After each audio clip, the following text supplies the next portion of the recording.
Mom, we're back in that same basement that used to be an electronics store. I recognize the floor tiles.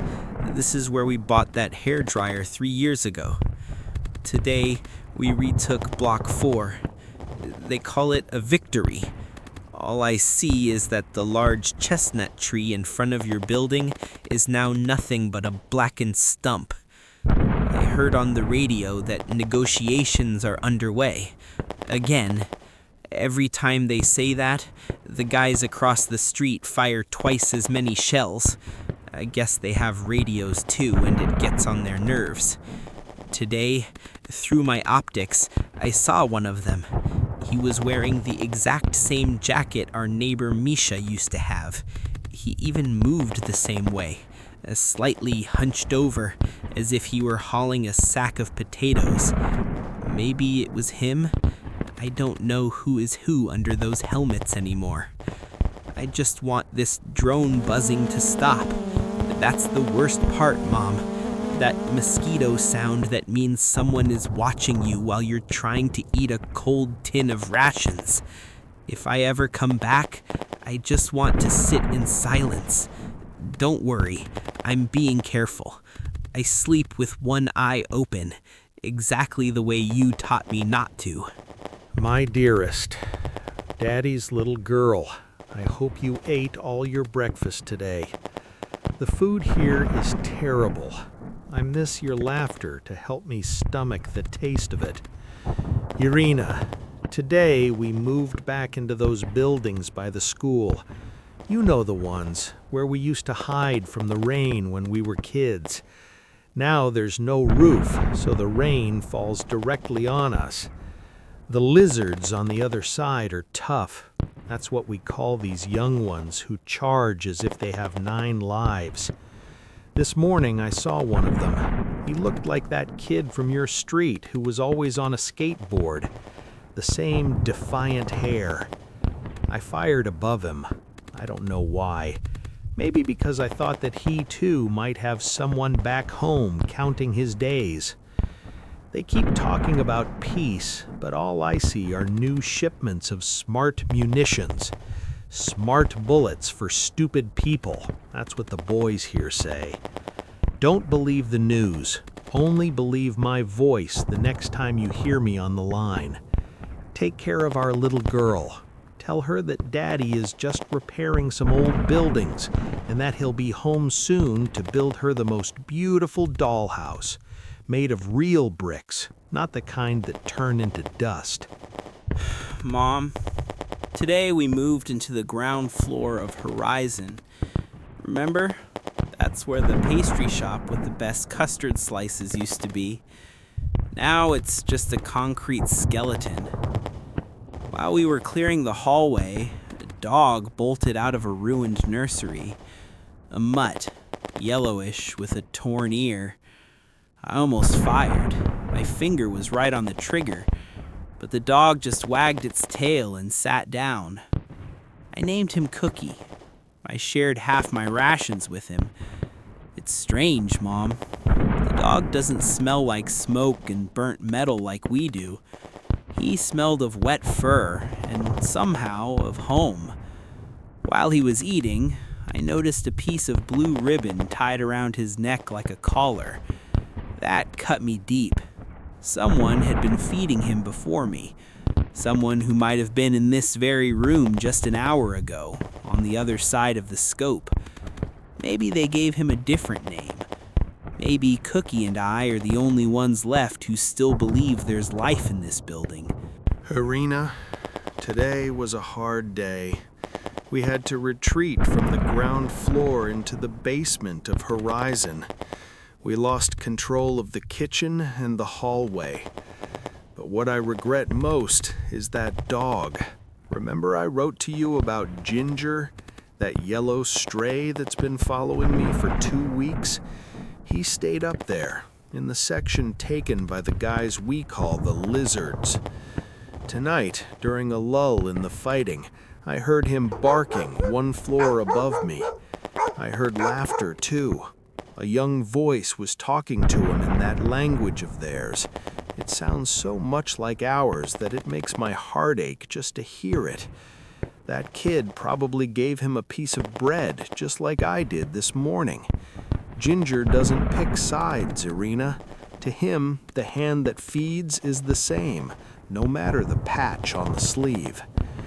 Sometimes I think, lying here in the dark, listening to the dogs scurry above my head, that this unknown boy and I are connected through that animal.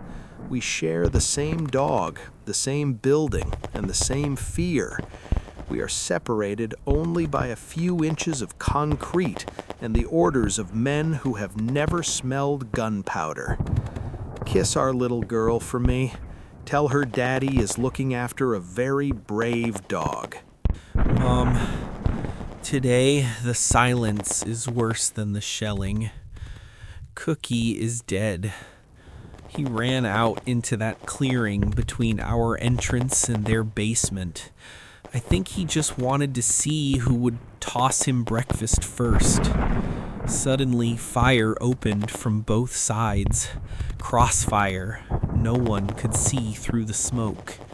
I saw him through my optics as he went down. He didn't even yelp, Mom. He just turned into a yellow blur on that gray concrete. We kept shooting at each other for another hour after that, fueled by a strange rage, as if he had been a general and not just a dog. And then this hush fell over everything. I'm looking at him through the window. He's lying there, halfway across. No one dares to go out and move him. We've seen so much death. I've seen so many boys from my unit sent home in black bags. But today I feel like whatever was left of our sanity died with him. I'm crying, Mom, and I'm not ashamed in front of the men. I think they're crying too, just hiding their faces behind their masks. Irina, my love. Today I saw the last light in this darkness go out. Ginger is gone. He died this morning, out there on that scrap of land that no one owns, yet everyone dies for. You know, I thought I'd gone numb. After losing so many friends, after everything I saw in those fields last year, I believed I had no tears left. I thought my heart had turned to stone, just waiting for a drone to shatter it. Yet here I am, sitting in a corner of the basement, crying like a child over a dog. He wasn't just a dog, Irina. He was the only thing that didn't know how to hate. It didn't matter to him who held the rifle and who held the bread. Now he lies there, and these lizards on the other side are silent. Even they aren't shooting. It's as if we all suddenly realized we killed the only thing that still connected us. Tomorrow, hell will break loose again and we'll storm those same blocks. But tonight, the world has become an infinitely emptier place. Mom, I'm not sleeping again. The moment I close my eyes, I hear that sound, the hum of a drone mixing with a bark that isn't there anymore. My hands shake so much I can barely hold a spoon, and the guys look at me with that pity that feels worse than a bullet. They call it combat fatigue, but I know it's fear that has finally breached the skin and settled in the bone. Today they told us we have to go back into that hallway where Cookie died. I can't do it, Mom. Every time I look through the scope, I see him, but I also see myself lying there. I dreamed that the city was whole again, that I was walking to the bakery near the old square, but then the baker turns around and he has no face, just a helmet. I can't even remember the face of the girl I loved before the war. Everything is bleeding into gray. I'm afraid I'll forget the sound of your voice if this lasts just one more day. Irina, tonight I spent a long time staring at the roof of that ruined building across the way. Our officers say we have to raise our flag there tomorrow. I look at that roof, that pile of crushed concrete and rebar, and I ask myself, why? Does it really matter what color that piece of cloth is on a place where no one lives anymore? I'm questioning every choice I've ever made. My entire life before this feels like someone else's dream. That Alexei who went to work, took you to the movies, and worried about mortgage payments, that man is a stranger to me. Here, in the mud of war, the only truth is death, and it's becoming clearer to me that death doesn't choose a flag. We are killing each other over floorboards that are going to collapse anyway. If I die tomorrow, will that piece of cloth on the roof explain to our daughter why her father never came home? I doubt it, Irina. I think flags only serve to cover the graves of those who believed in them. The city has finally fallen silent. It wasn't the silence of peace, but the silence of absolute destruction. In the ruins of what was once the Horizon residential complex, I found them at dawn. They were lying in a small corridor, barely a meter apart. There were no signs of hand-to-hand combat. Both had been taken down by the same stray shrapnel while, ironically, seeking cover in the same corner.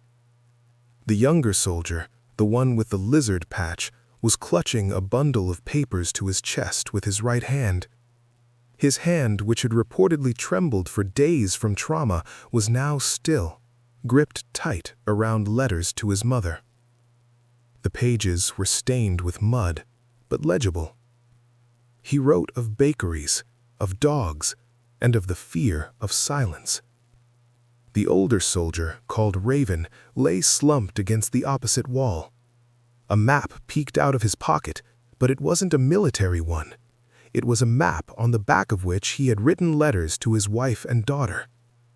He wrote about how flags make no sense on the rooftops of dead cities. As I stood over them, the wind caught a loose sheet from Raven's hand. It landed right next to Lizard's head. In that moment, the borders vanished. There was no aggressor and no defender, no good or bad, nor any other division from this or any other universe. There were just two men who wanted to go home. I took the letters, not for sensationalism, but because they are the only documents in this senseless war that told the truth.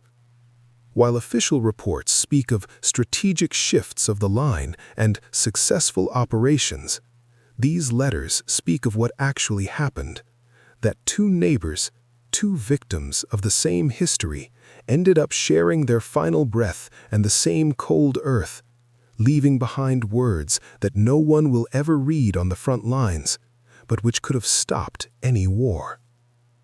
I publish them today, not as news, but as a funeral rite for a generation that knew the names of the same streets, yet ended up in the same grave.